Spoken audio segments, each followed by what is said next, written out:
할렐루야. 우리 옆 사람과 인사하실까요? 예수 안에서 사랑합니다.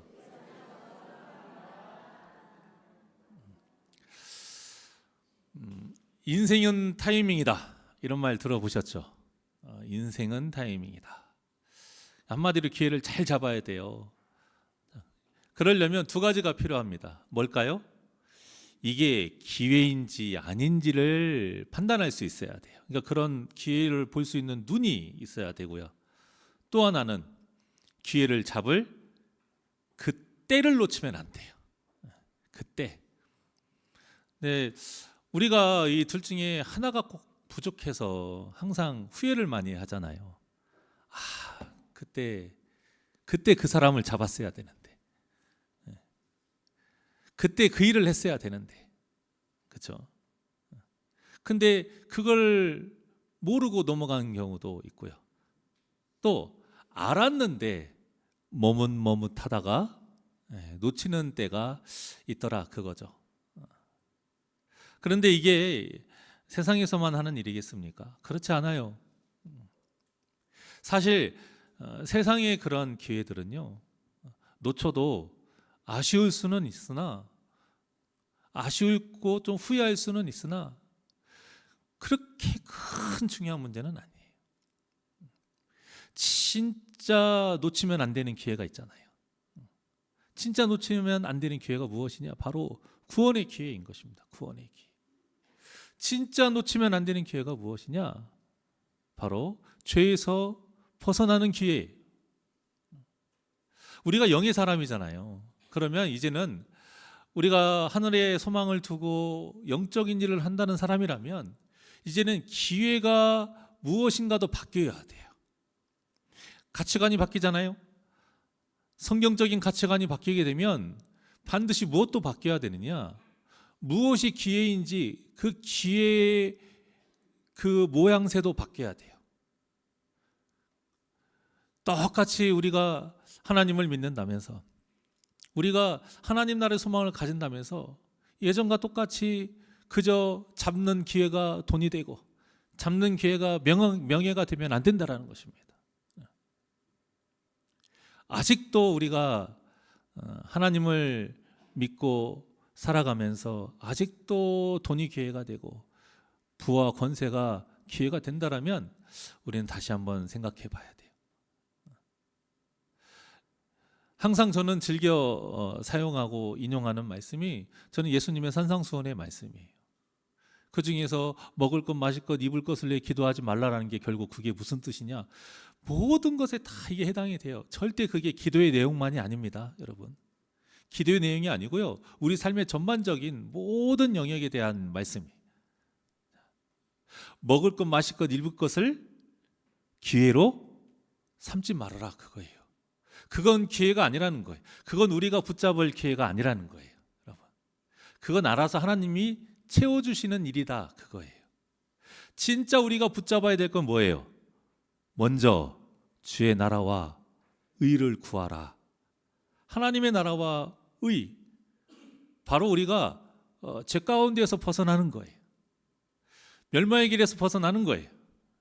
끊임없이 믿음의 선한 싸움을 싸우는 우리 십자가의 군사로서 하나님의 나라와 의를 구하는 것, 즉 죄로 인해서 우리가 사탄에게 끌려 가지 않도록 살아가는 것, 이것이 정말 우리에게 귀한 일이고요. 그것을 놓치지 않는 것, 이것이 진짜 기회를 바로 잡는 거예요. 우리가 그것을 항상 잊지 않아야 됩니다. 오늘 본문이 하나님께서 주신 기회를 붙잡은 야곱의 이야기예요. 사실 야곱은요, 하나님을 믿는다면서 세상의 기회를 잡으려고 발버둥 쳤던 사람이에요. 이미 전에 하나님께서 주신 기회가 있었는데 그걸 놓쳤어요. 그때가 언제였냐면 라반에게, 우리 저번 주일에 은혜 나눴던 바로 그때예요. 야곱이 라반에게 말했잖아요. 다시 이제 집으로 돌아가려 합니다. 본래는 그때 갔어야 돼요. 그리고 그때가 하나님이 주신 기회 때였어요. 그런데 야곱은 그걸 기회 때로 알지 못하고 오히려 세상의 기회를 잡는 도구로 삼았잖아요. 진짜 가려는 마음은 없었어요. 뭐였던 거예요? 임금 협상. 임금 협상을 위해서 툭 던져놓은 것이죠. 그리고는 한다라는 게 뭐예요? 이미 다 계획해 놨다고 말씀드렸죠.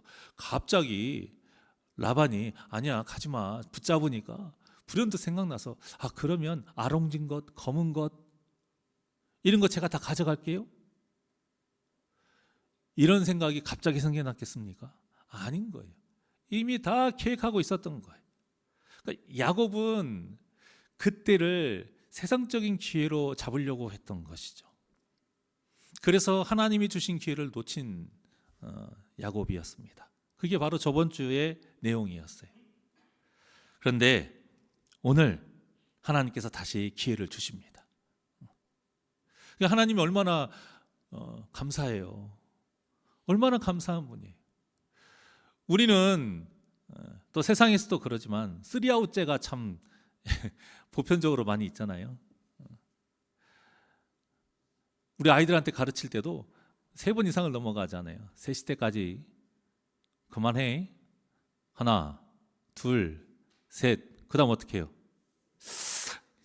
누가 가르치지도 않았는데 뱀소리를 내요. 이렇게. 근데 사실 이것도 말이 3번이지 이거 할 것도 아니죠.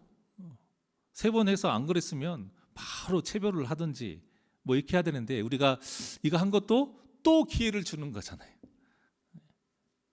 하나님은 이거보다 더 많은 기회를 주세요. 우리가 그 기회를 살아요.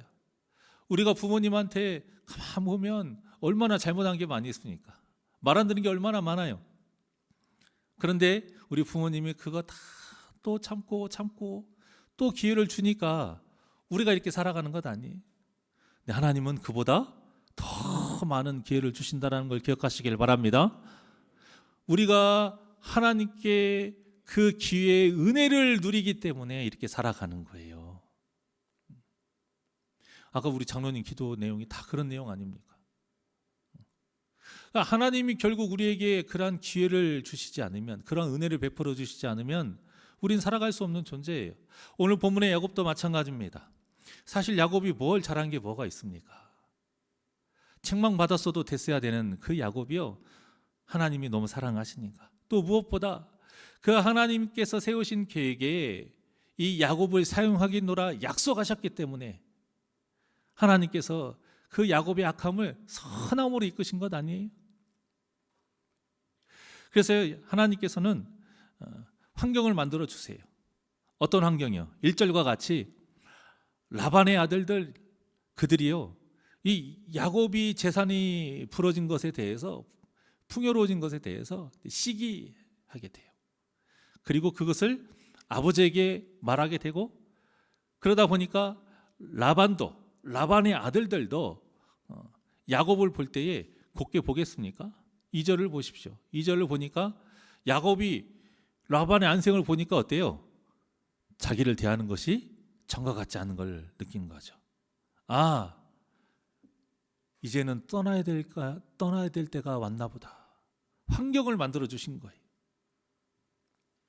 그리고는 하나님께서 이제 말씀을 하십니다. 3절과 같이 그 꿈을 통해서 말씀을 하세요. 지금 이제 네가 돌아가야 될 때다라는 거예요. 그러니까 참 하나님이 얼마나 놀라운 분이신지 참 몰라요. 사실 우리가 알고 있지만 라반의 아들들과 라반이 야곱을 질투하는 것이 옳은 일입니까? 전혀 옳은 일이 아니잖아요. 오히려 자신들에게 유리한 계약이었기 때문에 라반이 야곱의 그 제안을 받아들인 거잖아요. 그런데 하나님께서 그런 야곱의 재산을 불려주신 거예요. 그러니까 사실 시기할 것도 없고 질투할 것도 없고 야곱 잘못됐다 말할 것도 없고 삐뚤어지게 쳐다볼 것도 없어요. 안색이 변할 필요도 없는 것인데 사람의 마음이 악해요. 그렇게. 그래서 시선이 달라져요. 그러다 보니 야곱이 이제는 떠나야 될 때가 왔구나 느끼게 된 겁니다. 우리가 이 시점을 한번 잘 봤으면 좋겠어요. 사랑하는 여러분, 혹시 지금 여러분의 환경이 좀 뭔가 문제가 많이 생깁니까? 여러분의 뜻대로 되지 않는 그런 환경이십니까? 이것이요, 그저 원하는 대로 되지 않는 어떤 그런 걸 말하는 게 아니에요. 열심히 살았는데, 정직하게 살았는데, 착하게 살았는데 자꾸만 환경이 어그러져요. 문제가 계속 어떤 생기는 그런 상황. 이때 우리는요, 믿는 자답게, 영적인 사람답게 누구에게 물어야 됩니까? 네, 하나님께 물어야 되고요. 무엇을 찾아야 돼요? 하나님의 뜻이 무엇인지 찾아야 돼요. 이때 우리를 위해 하나님께서 주신 기회가 반드시 있다라는 그 믿음으로 그 기회를 찾아야 돼요. 그러니까 하나님의 뜻이 바로 우리에게 뭐예요? 기회인 거예요. 세상 사람들처럼 팔자 타령하면 안 돼요. 세상 사람들처럼 운 없다 생각하면 안 돼요. 혹시 내가 야곱처럼 하나님의 뜻과 어긋난 길을 고집하고 있는 것은 아닌가 찾아봐야 됩니다. 여러분. 그렇게 해서 하나님께서 자꾸 그 환경을 몰아가시는 것은 아닌가 여러분 찾아야 돼요. 어떤 누군가는 그래요. 하나님의 일을 어떻게 떠밀리듯이 할 수 있느냐. 하나님의 일은 사명을 가지고 소명감을 갖고 해야 되는 것이지. 아니요, 성경에 보면 그러지 않은 경우도 있어요. 하도 말을 안 들으니까 하나님이 몰아가 버려요. 물론 좀 부끄럽긴 하죠. 하지만 그렇게라도 하나님이 주신 기회에 두 손 들고 굴복하고 순종하는 것이 은혜인 줄 믿습니다. 진작에 말을 들으면 그것처럼 최고가 없죠. 그런데 얼마나 하나님이 사랑하시면 그렇게까지 몰고 가셨겠어요. 제가 그랬습니다. 제가 부끄럽게도 제가 그랬어요. 저도 여러분들에게 저처럼 하나님이 딱 부르실 때 바로 순종하세요. 그러면 엄청난 이런 은혜와 복을 누려요. 이러면 얼마나 좋겠습니까만은 제가 좀 말을 많이 안 듣습니다. 생각보다 고집도 세요. 그래도 너무 감사한 게 뭐냐면 하나님이 저를 사랑하신다는 걸 느껴요. 그걸 어떻게 느꼈느냐? 자꾸 몰아가시더라니까요. 자꾸 밀어요. 낭떠러지인 대로. 그러니까 하나님을 붙잡을 수밖에 없게 만들어요. 그리고 하나님의 뜻에 두 손 들게 만들어요. 물론 그 과정이 힘들어요. 힘들었고 고됐습니다. 그런데 깨닫게 돼요. 이 모든 게 하나님의 은혜였구나. 얼마나 감사한지 모릅니다. 물론 그때로 돌아가라고 하면 안 돌아갑니다만은 힘들어서 그때로 다시 가라면 못할 것 같아요. 이제는. 근데 얼마나 감사한지요. 그러니까 여러분도 지금 그런 때일 수 있다라는 거예요. 여러분 보십시오. 한번 잘 살펴봐야 돼요. 야곱과 같이 하나님께서 나에게 주신 그런 기회일 수 있다라는 겁니다. 여러분. 그러니까 무조건 내 일이 잘 안 되고 안 풀린다고 해서 하나님께 떼쓰고 하나님께 원망할 것만은 아닌 거예요. 그게 어떻게 하나님 문제입니까? 그게 어떻게 하나님 탓이에요? 여러분. 하나님은 선하신 분인 걸 믿으십니까? 선하시다라는 건 결국 뭐예요? 전혀 하나님께는 어떠한 탓을 돌릴 것이 있다 없다? 없다라는 거예요. 그러면 문제는 하나님께 있는 게 아니고 누구에게 있다라는 거예요? 나에게. 물론 다른 사람에게 있을 수도 있고 환경도 있을 수 있어요. 그런데 오늘 본문과 같이 한번 나에게 찾아보자 이거예요. 내가 하나님께서 주신 그 타이밍, 그 기회를 알아보지 못하고 그 때를 놓쳐가지고 야곱처럼 그 세상적인 기회를 얻으려고 하나님의 기회를 놓친 것은 아닌가. 그래서 하나님께서 얘 도저히 안 되겠구나. 이거 놔두면 안 된다. 그래서 하나님께서 야곱의 재산을 불려주세요. 그리고 그것에 라반과 라반의 아들들이 이제 시선이 바뀌어요. 이제는 같이 살 수 없는 그런 불편한 환경을 하나님이 만들어 주신 거예요. 그래서 깨닫게 되는 거예요. 이게 아닌가 보구나. 여러분도 그런 환경을 통해서 내 안에 그런 원인이 있다라면 그런 모든 문제가 나로 인해서인 거구나. 그리고 이런 불편함이 그저 나에게 어떤 고난이 아니라 또 하나의 하나님께서 주신 기회라는 것을 여러분 찾는 은혜가 있기를 원합니다. 그렇게 되면 하나님의 말씀이 들려요. 여러분, 하나님의 말씀. 그러니까 이 순서가 중요합니다. 사실은 하나님이 전에도 말씀하셨는데 야곱이 잊어버리거나 무시한 거예요. 왜? 세상적인 기회를 얻고 싶어서. 자, 그런데 환경이 이렇게 돼버리니까 꿈속에서 하나님께서 딱 말씀하실 때 그 말씀이 어떻게 돼요? 이제는 곧이곧대로 들리게 되는 거예요. 말씀의 귀가 확 열려버린 겁니다. 이 순서가 중요해요.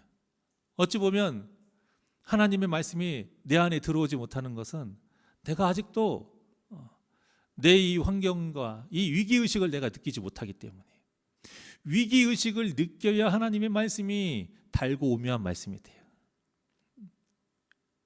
말씀의 능력이 없어서가 아닙니다.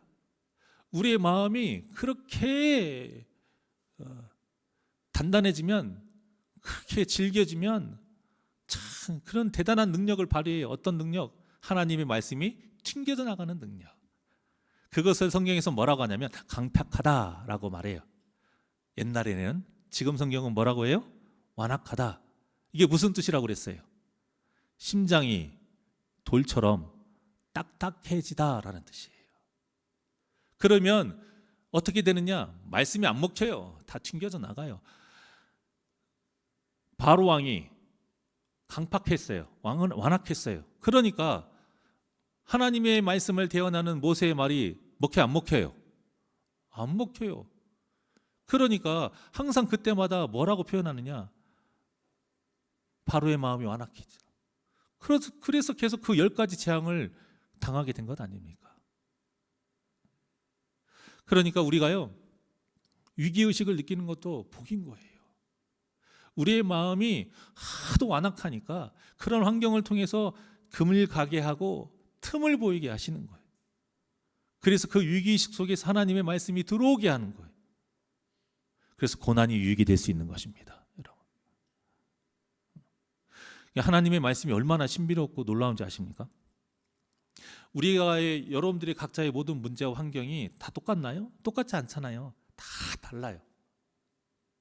다 다른데요, 강단에서 선포되는 이 말씀이요, 듣고 있는 모든 성도님들에게 기회가 되는, 약이 되는, 해결이 되는 그런 신비한 능력이 바로 무엇에 있다?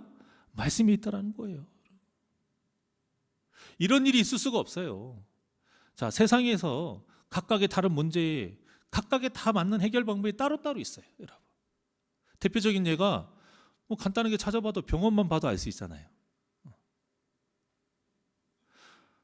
수술해야 되는데, 여기 칼로 째고 수술해야 되는데 피부과 가면 돼요, 안 돼요? 신경정신과 가면 돼요, 안 돼요? 안 되잖아요. 외과 가야죠. 내과 갈 병이 따로 있어요. 이비인후과 갈 병이 따로 있고, 산부인과 갈 병이 따로 있고, 피부과 갈 병이 따로 있어요, 여러분. 신경정신과 갈 병이 따로 있단 말이에요. 그래서 그 의과 대학에도 과가 그렇게 많은 거고, 병원도 종류가 그렇게 많은 겁니다.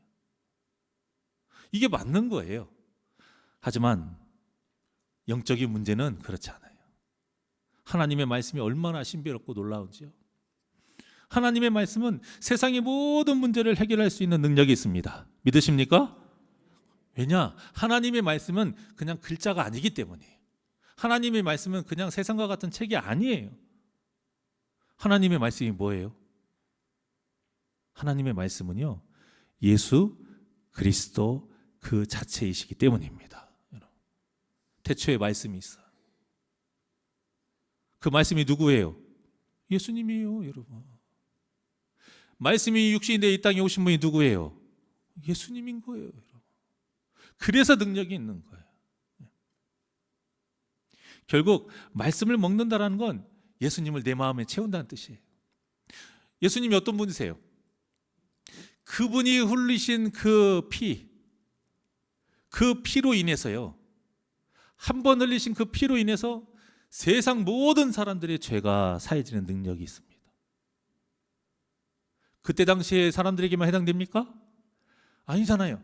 그 이후에 태어나는 모든 사람, 바로 우리도 그 하나님, 그 예수 그리스도께서 흘리신 보혈의 피로 인해서 우리의 죄가 씻겨지는 은혜를 누리고 있지 않습니까?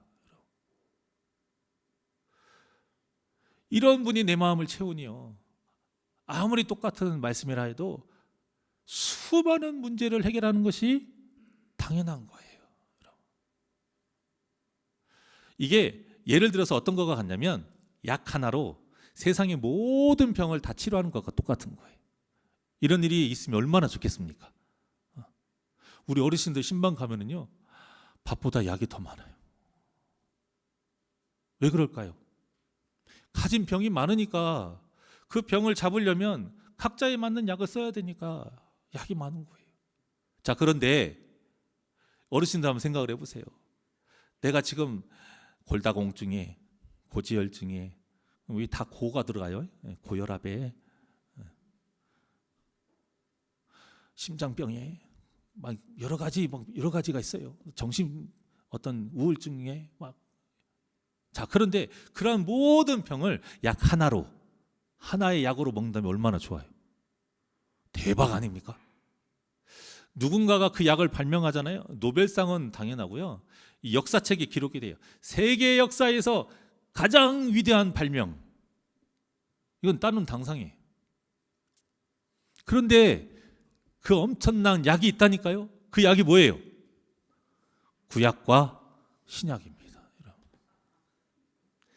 이제 또 그 약이 어떻게 그 약이에요 할 수 있는데, 이제 척하면 딱하니 알아들으셔야죠. 네.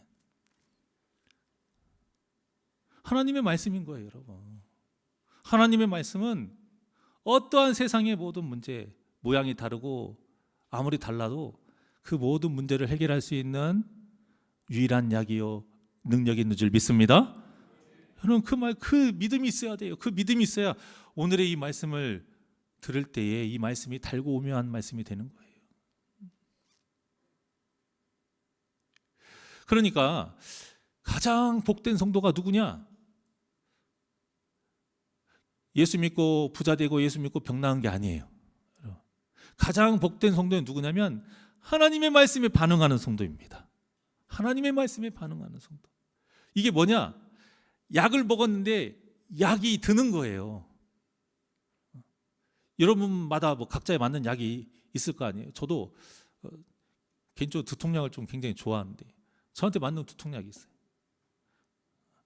아무거나 먹고 좋아지면 얼마나 좋아요. 특히 또 항생제 또 타는 그런 분들이 있어요. 참 되게 고생하시는 분들인데 아무 항생제나 먹으면 안 돼요. 맞는 항생제가 있어요. 진짜 곤욕이거든요. 근데 그런 거 없이 그냥 아무거나 먹어도 된다고 하면 얼마나 좋아요. 그러니까 말씀에 반응한다라는 건, 모든 예배 시간마다 선포되는 말씀에 반응한다라는 건 엄청난 은혜인 것입니다. 여러분들이 성경을 읽을 때마다 그 말씀에 깨달아지고 반응을 한다는 건 엄청난 은혜인 거예요. 이게 약발이 든다라는 거예요. 약발이. 왜 세상 약에서만 그걸 찾느냐 이거예요. 우리 영혼을 치료하는 진짜 약, 이 구약과 신약에 항상 반응하는 은혜가 저와 여러분에게 있기를 주님의 이름으로 축원합니다. 그러니 모든 말씀을 사모하시길 바랍니다.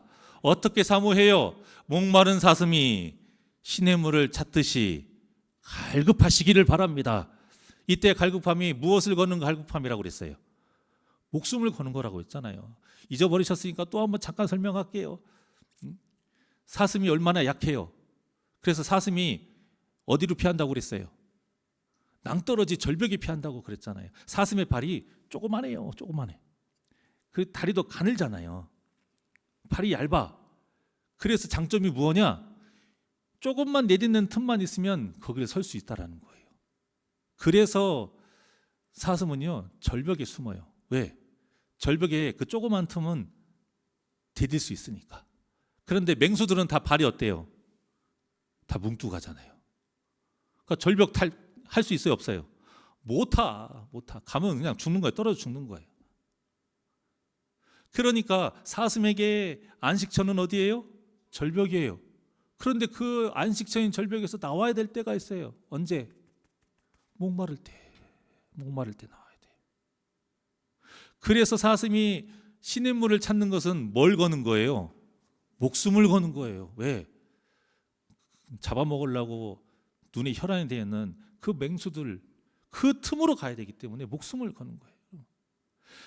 그러니까 목마른 사슴이 시냇물을 찾기에 갈급하다는 말은 무슨 뜻이냐면 그저 간절하다 이런 뜻이 아니에요. 그런 종류의 그런 정도가 아니고 뭘 걸어요? 목숨을 거는 거예요. 그러니까 여러분들이 하나님의 말씀을 갈급함에 있어서 무엇을 걸어야 됩니까? 목숨을 걸어야 돼요. 그럴 수밖에 없는 게 하나의 약으로 모든 병을 다 치료할 수 있대잖아요. 이거 엄청난 일 아닙니까? 그러니까 진짜 은혜는 하나님의 말씀에 반응이 오는 거예요. 자, 야곱이 집에 돌아가려고 이제 마음을 먹습니다. 그러면 문제가 없을까요? 문제 있지요. 현실적인 문제가 있어요. 바로 아내가 함께 할 것이냐 그거예요. 근데 세상에 이런 노래가 있죠. 님이라는 글자에 점 하나를 찍으면 무엇이 된대요? 어떻게 잘 알아요? 성경 말씀을 내가 앞구절을 물어보면 뒷구절 잘 대답을 못 하시는데 이런 건 대답을 잘 하시네. 님이라는 글자에 점 하나를 찍으면 남이 된대요. 그러니까 부부가 무촌이래요. 그만큼 가깝다고 하지만 무촌이기 때문에 가까운 만큼 뒤돌아서게 되면 그것처럼 먼 사이가 없어요. 그런데 라반이 어떤 존재예요? 두 아내에게 아버지잖아요. 그리고 또 형제들도 있잖아요. 그러니까 야곱의 입장에서는 이게 참 걱정되는 부분이 당연해요. 자, 그런데 라헬과 레아가 모두 누구를 택해요? 야곱을 택해요. 이때 14절에 뭐라고 하냐면 자기들은 아버지 집에 있어봤자 유산도 없대요. 15절에 보니까 아버지가 자신들을 팔았대요. 자신들의 돈도 다 먹어버렸대요. 그러면서 자기 아버지가 자신들을 외국인처럼 여기기 때문에 야곱을 따르겠다 해요. 근데 단순히 그것뿐만이 아니에요.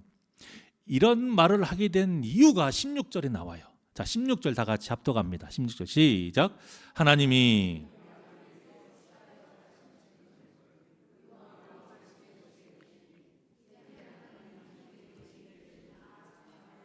아멘.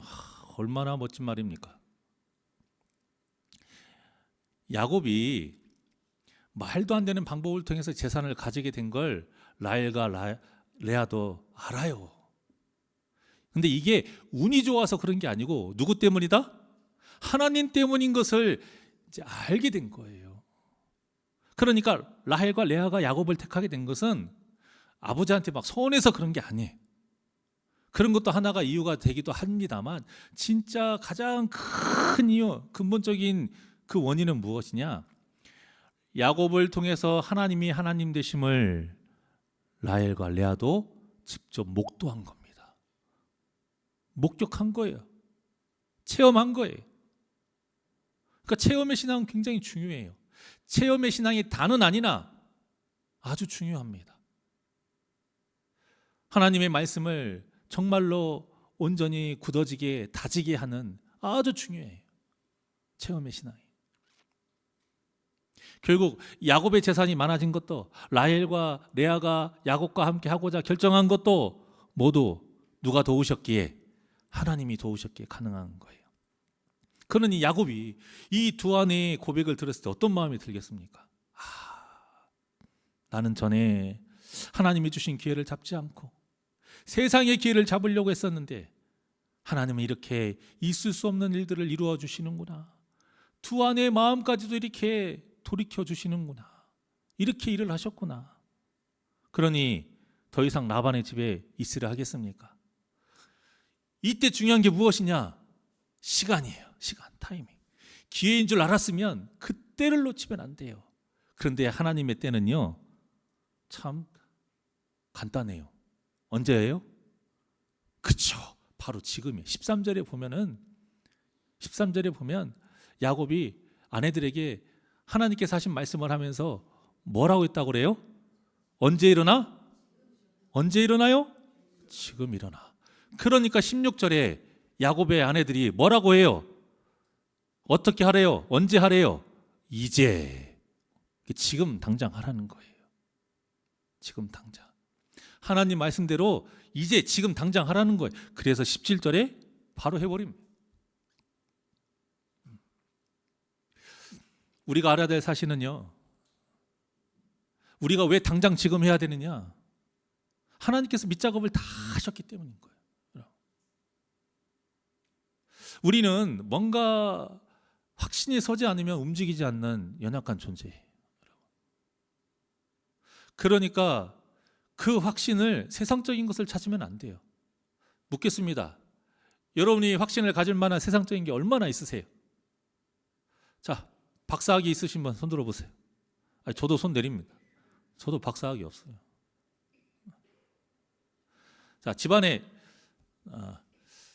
한 100조, 아니 100억 있다. 100억 있다. 손 들어봐요. 99억 있어요? 아깝네. 1억만 더. 99억, 어우, 대단합니다. 사람은 웬만한 거 갖고는 못 움직일 수 있는 존재가 아니에요. 사실 돈이 그만큼 있어도 쉽게 투자됩니까? 안 돼요, 여러분. 이게 쉬운 게 아니에요. 그런데 우리가 움직일 수 있는 것은 무엇이냐? 하나님이 그 외의 모든 밑작업을 다 하시기 때문이에요. 이것을 뭐라고 하느냐? 은혜라고 해요. 은혜라고 하는 거예요. 시편 1편 3절의 말씀이에요. 자, 시작.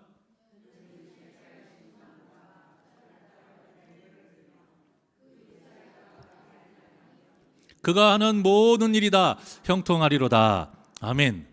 나무가 뭘 얼마나 하는 게 많아서 형통해요. 그런데요, 나무가 형통하려면 딱 한 가지만 있으면 돼요. 물론 나무가 해야 되는 일이 있어요. 열심히 물 빨아먹고 열심히 해받고 자기 나름대로 해야 할 일은 분명히 있습니다. 그러니까 우리도 해야 할 일은 있어요. 자, 그런데 그 전에 반드시 이루어져야 될 것이 있어요. 그게 무엇이냐? 시냇가에 심겨져야 돼요. 그러니까 이게 항상 제가 말씀드리는데 우리나라의 번역본은 아쉬울 때가 있어요. 심은 나무가 아니고 어떤 나무요? 심어진 나무, 아니면 심긴 나무, 심겨진 나무. 나무는 이 능동태가 있어야 돼요.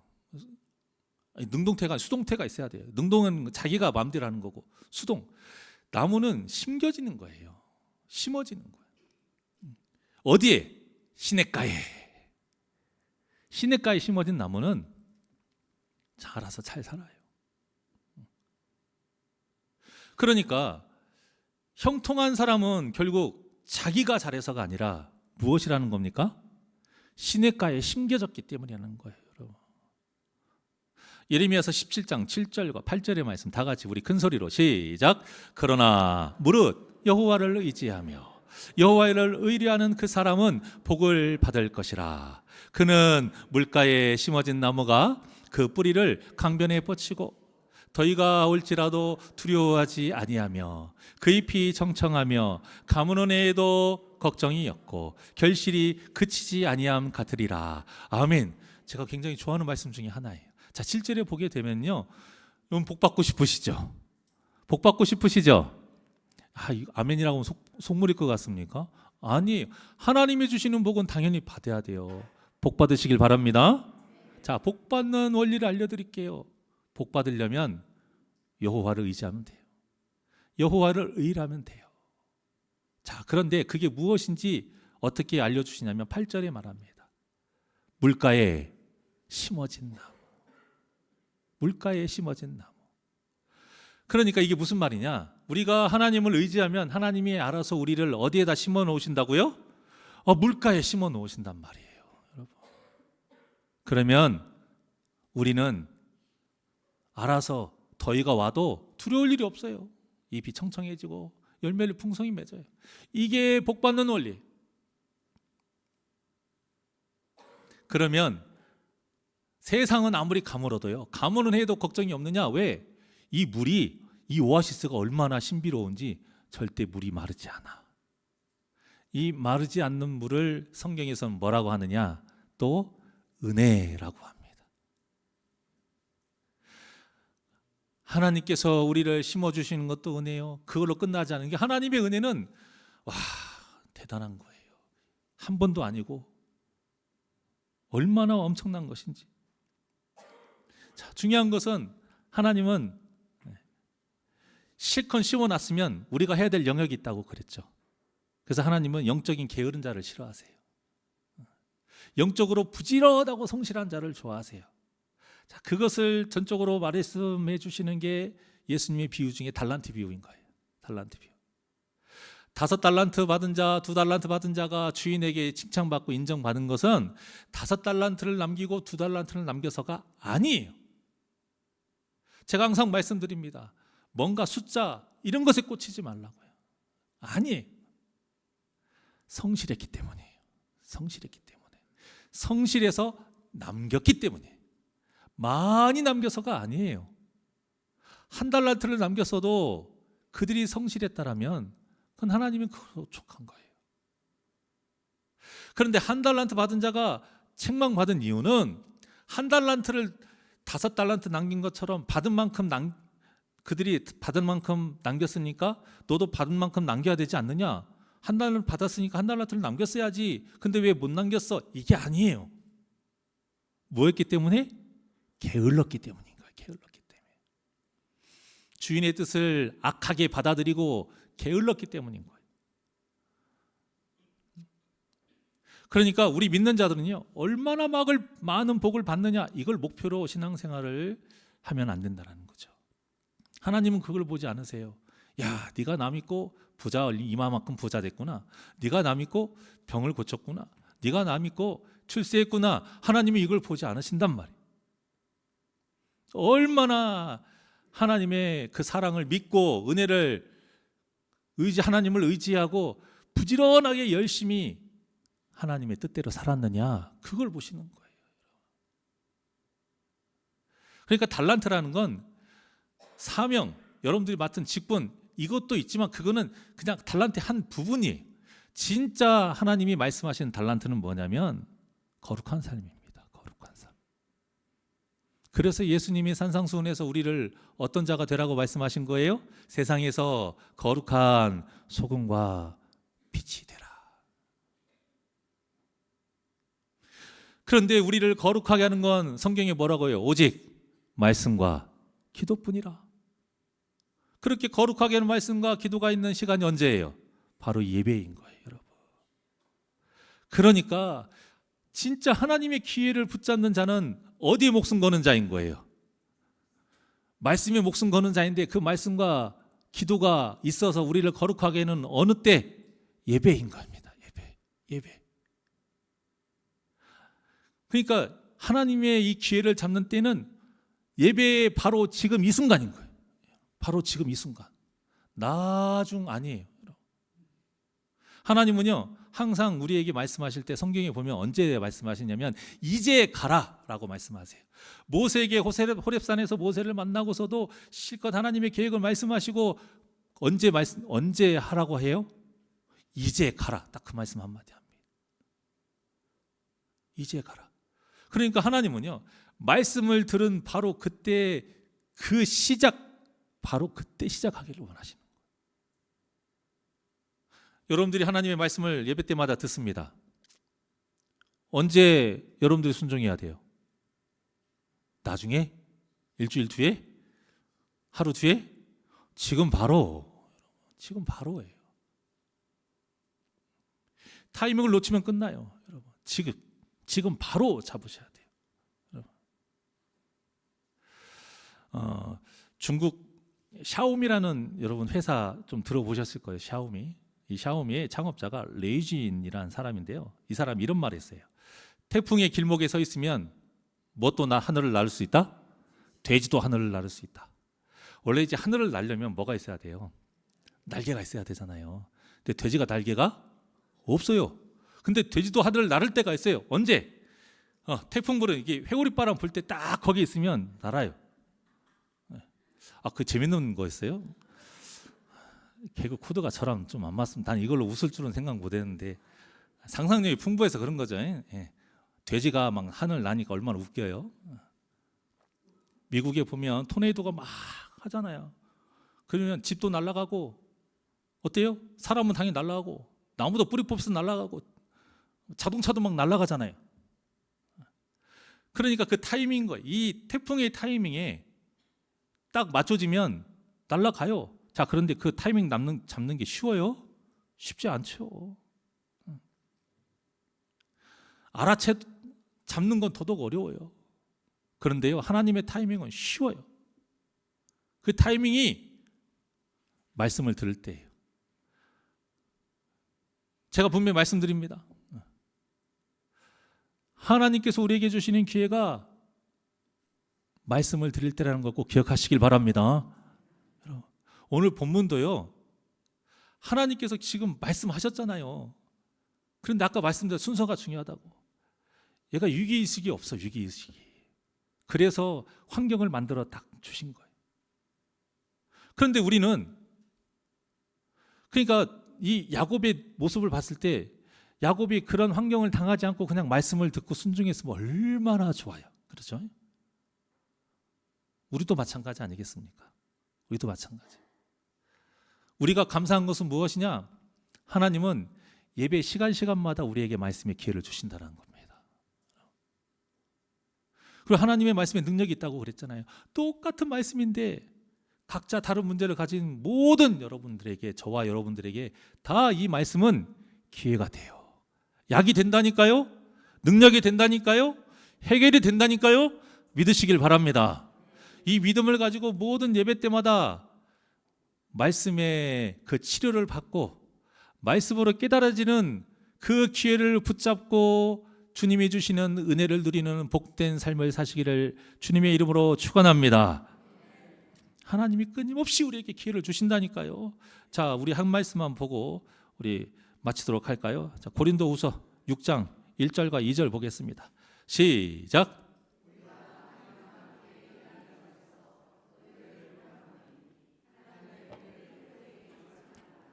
이르시되 내가 은혜 베풀 때에 너에게 듣고 구원의 날에 너를 도왔다 하셨으니 보라 지금은 은혜 받을 만한 때요 보라 지금은 구원의 날이로다. 아멘. 할렐루야.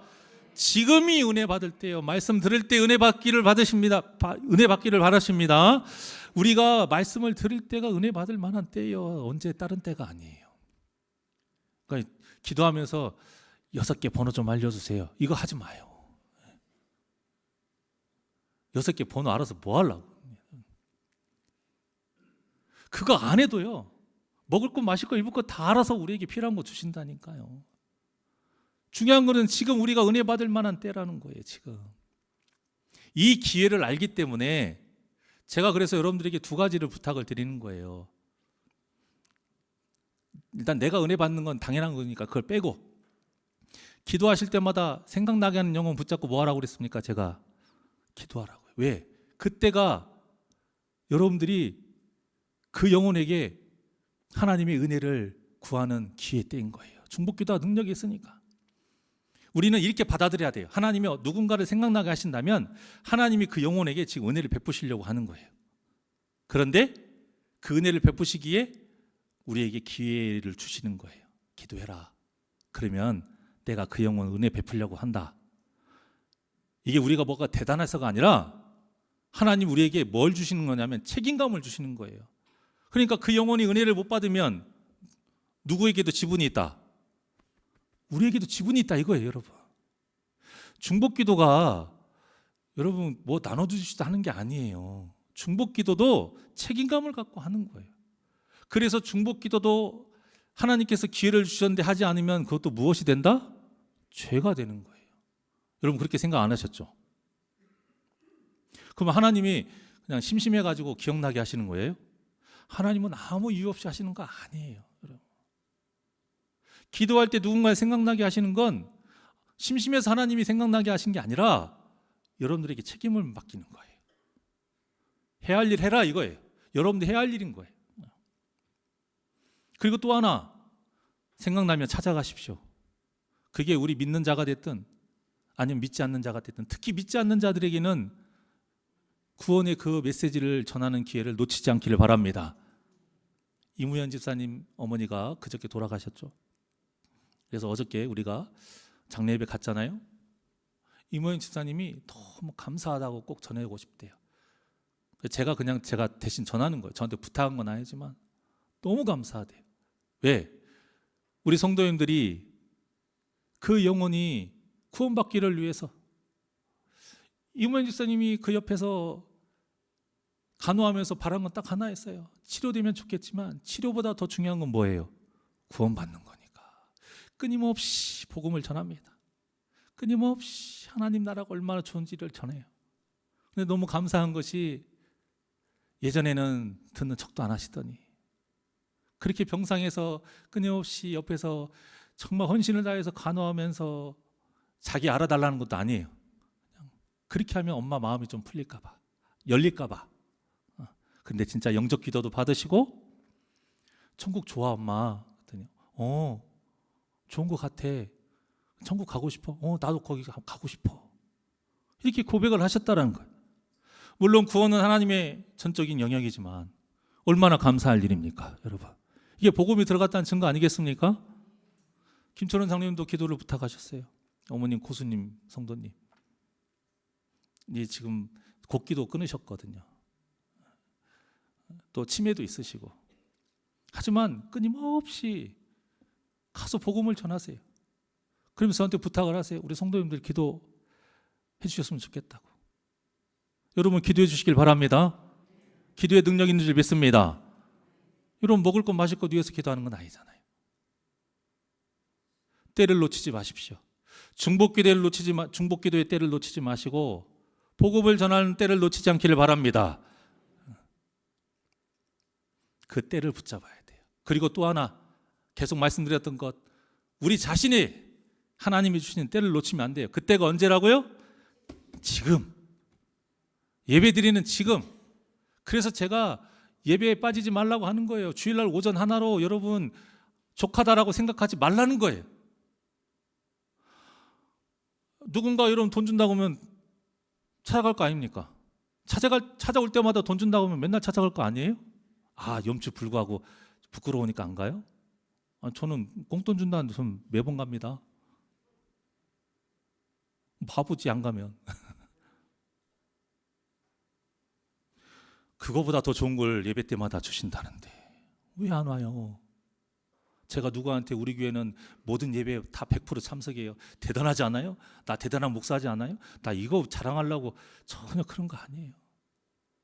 여기서 여러분들 없으면 내가 힘 빠지니까 좀 힘 좀 주시라고 그래서 오시라는 거 절대 아니에요. 여러분 좋으라고. 왜? 이때가 하나님이 여러분에게 주시는 기회의 때입니다. 기회의 때이기 때문인 거예요, 여러분. 매 예배 때마다 기회를 붙잡고 승리하시고 복된 삶을 사시는 우리 성도님들 되시기를 주님의 이름으로 간절히 축원합니다. 기도하시겠습니다. 하나님 감사합니다. 하나님이 얼마나 우리를 사랑하시는지, 세상의 좋은 것에 눈이 팔려 야곱처럼 잊어버릴 때가 있습니다. 그러다 하나님께서 우리를 몰아가실 때, 그때서야 위기의식을 느끼고 하나님이 나에게 기회를 주시는가 보다. 그때서야 말씀이 들어가는 그러한 어리석은 삶을 살지만 그것조차도 그렇게라도 기회를 잡는 것이 또한 우리에게 은혜요 복인 줄 믿습니다. 아버지, 이제는 부끄럽게 얻는 복이 아니요, 부끄럽게 누리는 은혜가 아니요, 이제는 믿는 자답게, 직분자답게, 신앙생활을 오래 한 자답게, 말씀을 많이 아는 자답게 이제는 하나님이 말씀하시는 그 모든 때를 기회로 잡고 승리하는 삶을 살게 하여 주시옵소서. 하나님을 의지하고 하나님을 의뢰하는 것이 복을 받는 원리인 것을 우리가 말씀을 통해 알았사오니 하나님께 온전히 맡겨 은혜의 물가에 심어지는 역사가 있게 하여 주시옵소서. 그때가 바로 예배의 때요, 말씀을 대하는 때오니 사랑하는 귀한 심령들이 모든 예배 때마다 하나님이 주시는 기회를 붙잡고 복된 삶을 살게 하여 주시옵소서. 감사함 예수님의 이름으로 기도하옵나이다. 아멘.